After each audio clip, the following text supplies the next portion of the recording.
penuh selalu dihadiri. Jadi jangan merasa paling pribumi. Lalu kalau dari kalangan kiainya, yang dukung Mbak Alawi itu banyak.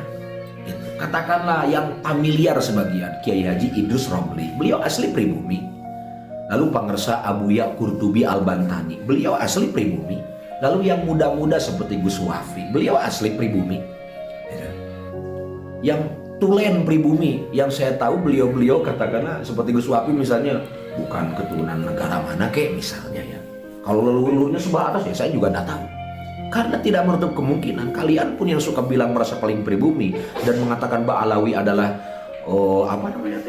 imigran Yaman dan yang lainnya, bisa saja leluhur kalian ini aslinya bukan orang Indonesia, bisa saja.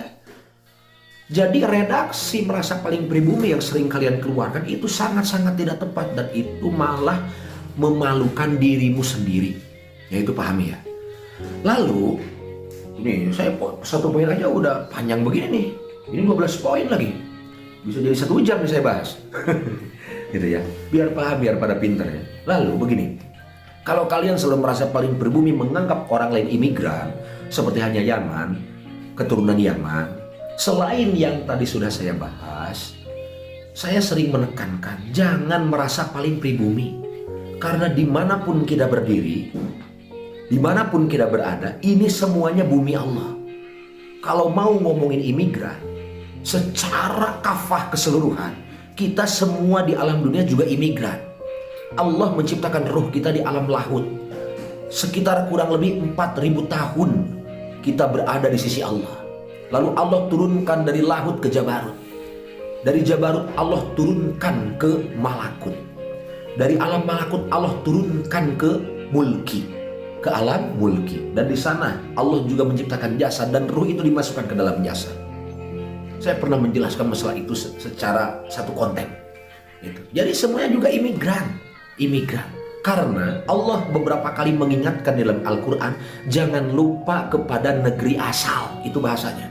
Jangan lupa kepada negeri asal. Yani apa? Lahut. Seperti itu. Dan jangan lupa kita akan kembali ke akhirat. Seperti itu ya. Jadi kalau ngomongin secara kafah keseluruhan, secara syariat dan hakikat kita pakai semuanya, kita semuanya imigran. Jadi jangan suka merasa paling pribumi. Paham ya satu poin. Saya bisa merepel poin pertama jadi 1 jam nih sebenarnya.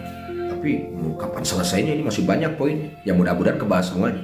Yang kedua, kedua, mereka selalu mengatakan kami membela Wali Songo dan anti Ba'alawi. Karena ya alasannya seperti poin yang pertama, merasa paling pribumi. Coba bayangkan, bela Wali Songo, anti Ba'alawi karena mereka merasa paling pribumi. Sedangkan Ba'alawi ini dianggap imigran Yaman. Begini. Sebelum muncul si Iman and the Gang, kita semua memahami nasab Wali Songo ini, kecuali Sunan Kalijaga dan Sunan Muria, semuanya tersambung kepada baginda Nabi Muhammad SAW. Dan kita pahami itu tersambung sebenarnya kepada Ubaidillah. Jadi Wali Songo juga sama aja Ba'alawi. Oke lah, kalau poin itu kalian tidak menerima, oke, saya okekan saja dulu, biar cepat. Saya nggak bakalan debat di sana ya. Begini, katakanlah seandainya kalian tetap menganggap Wali Songo yang 7 orangnya, gitu kan? Wali Songo yang 7 orangnya itu kan kalau yang saya sudah sering menjelaskan bahwa bukan keturunan Rasul, gitu. Karena Sunan Kalijaga putra Adipati Wilwatikta, Adipati Tuban, keturunan Ronggolawe, salah satu pendiri kerajaan Majapahit.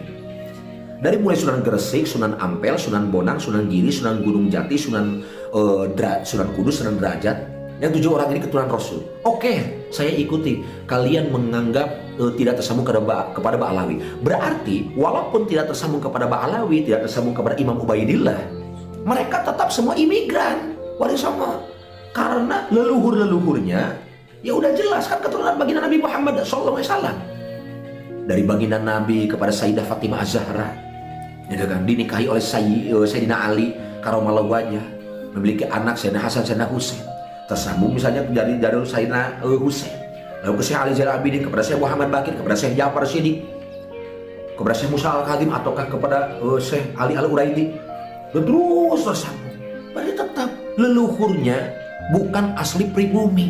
Kalau kalian selalu mengatakan mendukung Wali Songo karena kita pribumi, dan anti Ba'alawi karena Ba'alawi adalah imigran Yaman. Coba bayangkan kedunguan kalian.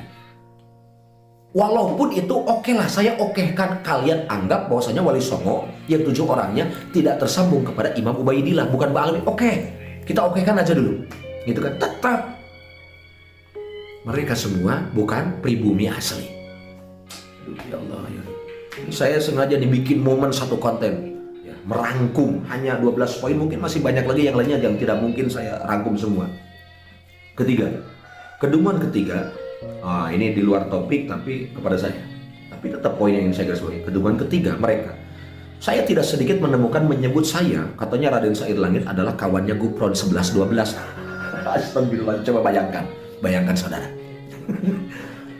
Mereka menafikan ketika saya bikin konten, si Imad beberapa kali kan mengatakan bahwa kedatangan guru kita semua Mama Gupron. Coba bayangkan. Aduh ya Allah ya Rabbi. Sedangkan kepada saya yang katakanlah hampir setiap hari jejak digital banyak, saya menghantam statement-statement si Gupron karena membahayakan kepada umat. Tapi mereka para jongos begal nasab, para pembela begal nasab and the gang ini, gitu kan, selalu mengatakan katanya saya kawannya si Gupron. Nyambung nggak? Masa sama kawan menghantam? Udahlah, nggak perlu panjang-panjang itu. Anak TK juga pasti ketawa kalau baca komentar para jongos begal nasab terkhusus poin tersebut. Coba bayangkan. Masya Allah, ya Allah, ya Rabbi. Poin keempat, keduaan keempat, bahas hurapat Ba'alawi melupakan hurapat Gupron kawannya sendiri. Coba bayangkan, kita sering mendengarkan mereka mau menyebut masalah urusan Imam Hakim Muqaddam bisa mi'raj 70 kali. Lalu ada katanya leluhur Ba'alawi yang bisa menggunakan rantai emas. Apalah, saya nggak ingat semuanya. Mereka hantam semuanya tapi mereka lupa. Dan hantaman itu muncul juga dari pucuk penghulunya, yakni si Imad and the gang. Gitu kan.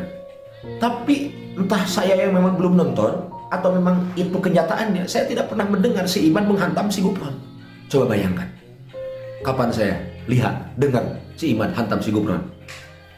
Ngomong sama semut lah. Gitu kan. Menjadi penjaga gawang neraka lah. Ini lucu saudara, lucu sekali. Astagfirullahaladzim. Yang kelima, keduaan kelima, mengklaim mereka sudah menang, padahal pertandingannya juga belum dilaksanakan. Seperti apa yang disampaikan oleh siapa? Si Wali Dangdut. Nah, karena kan dia jadi wali sekarang, diangkat oleh Imad karena mendukung tesis Imad jadi wali. Si Wali Dangdut, ya, Satria Bergitar, Roma Irama, itu kan. Itu salah satu contohnya.